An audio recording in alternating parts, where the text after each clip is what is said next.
Let's talk about the Amico. Oh boy. Oh, You say that word and I'm instantly transported back to June of 2021 where that was their last big moment. So again, thanks to Video Games Chronicle for putting on. I've been dodging a lot of Amico stories. There's been a lot of little bits and pieces and little floaters and stuff over the last handful of months here.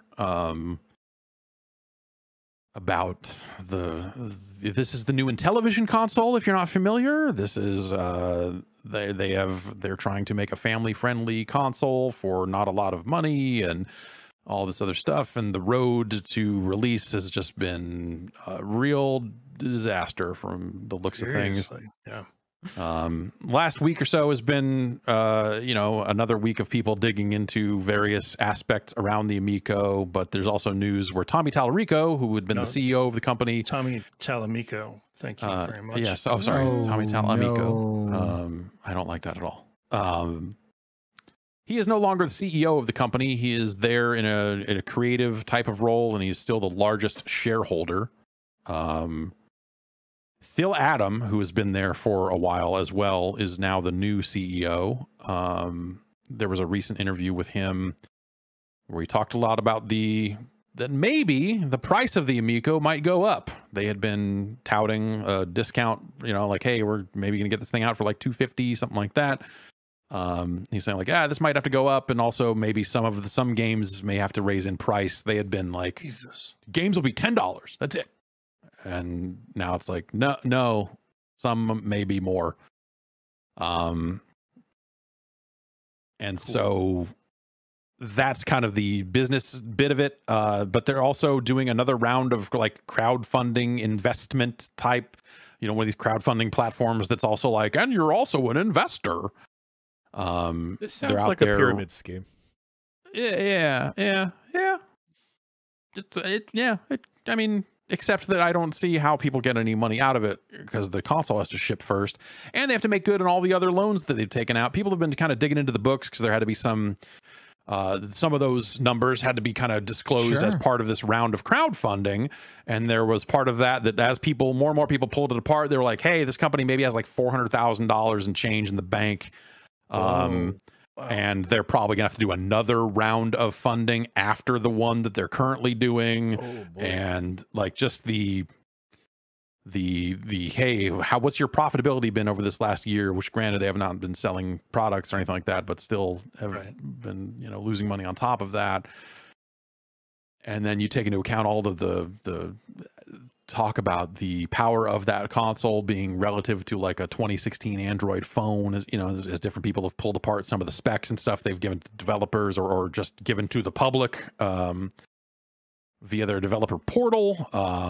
The game stuff hasn't really firmed up. All the most they've had over the last handful of months has been like they've been going to locations and saying like, if you come to this mall, you can play the Amico, and then putting out videos that seem very carefully edited. I believe one of the people in the videos is in fact an investor on the console. If I was reading that properly. So there's just a lot of stuff going on around the Amico. I want to see that video as a video editor.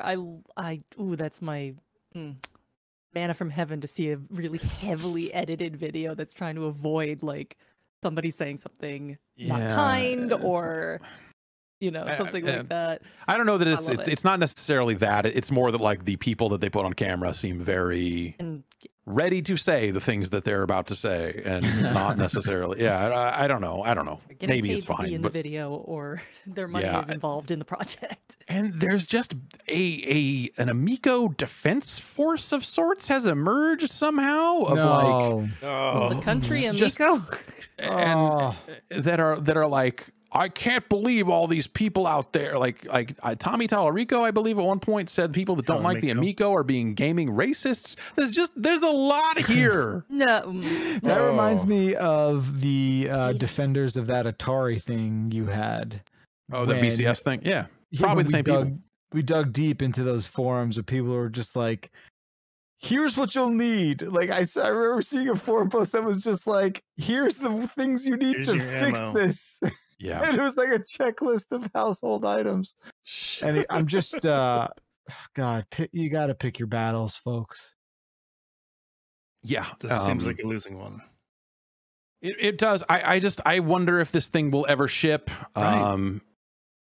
And you know, will they make good on the debts that they're picking up along the way? You know, they're gonna how much money out of each Amico console are they gonna have to give to some of these investors, some of the people that are giving them money? Like, what's the math just doesn't. People smarter than me that have been digging into the math of like what it would cost to develop a game and what you might get back out of those sales and all the other stuff have been not finding a lot of incentive to develop for the Amico there. And so one more question: how many more minutes until Tallarico announces NFTs for this thing?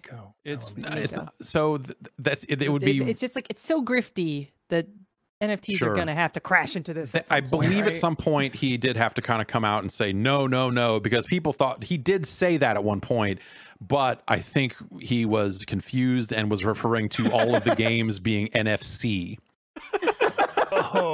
cards because you stop it. Now it's a Curb episode because yeah, kind of it's and so think about that for a minute. It's the whole one of their whole pitches is just like it's games the way they used to be. Oh yeah.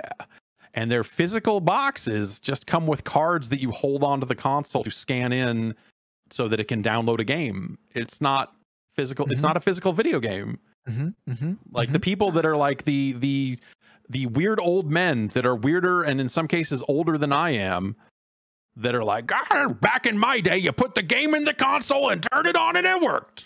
Like they're not even getting that out of this. It's just I don't know. Like it's a very there's probably some like Vice article to be written like inside the mind of a fucking Amico enthusiast, especially pre-launch like this. Like what is the mindset there? And breaking news from Kotaku: Intellivision is selling NFT games for a console that ain't even out yet. It's for the Amico. So yeah, like I said, a lot of people. Nostradamus ass bitch over here saying how many minutes until this happens. No, well, from October of last year. So October of last year. That's when all that happened, and I think that all got backpedaled. I'm not sure that is actually the case. I think chat was asking like it just happened. Yeah, that is something. You know, it could very well be the case. We will see, but I believe that was something that got walked back as like someone misspoke. I love that. Like, no, you misheard us. It's RFID thing. It's NFC. Yeah. It's NFC. We understand. They sound the same. So we will see what ends up being true or not in that case. But yeah, you know, in a last ditch effort to try to get like, you know, some additional audience of people excited about this thing, some kind of fucking blockchain pivot I could see absolutely happening. As a last ditch effort. Blockchain pivot. I believe the developers of Toe Jam and Earl, who had initially been announced as working on an Amico game, I believe they recently said like, oh, we're super not doing that anymore. So, you know, you have announced games that are not happening. Like there's just a lot of, I don't know. There's so much fucking crazy shit around this thing. It's really something else, and it's one of those things that like, you know, every month there's like another thing that you hear. You're just like, Jesus Christ, what the hell? But it just the CEO swap and all this other stuff, I think, made it happen enough this week that it was worth talking about. But God, I just don't want to fucking talk about it. Like I hope it comes out and I hope it's awesome. At the end of the day. Sure. It's the core idea of let's make a family friendly console with a screen on it and some of this other stuff. Like I would like to see that. I think it has like a big chance in the marketplace. I don't think it does, but I don't know. We'll see what that thing ends up being. It probably, who knows? By the time they're done, all those games probably will be NFTs. Why wouldn't they be? Again, because like that's one more crowd of fucking lunatics that you could get excited about that platform. Yeah. And they would bolster the as you're desperately clinging for like, where can we get money to get this project done? Where can we find some kind of funding anywhere? Like that would do it. Yep.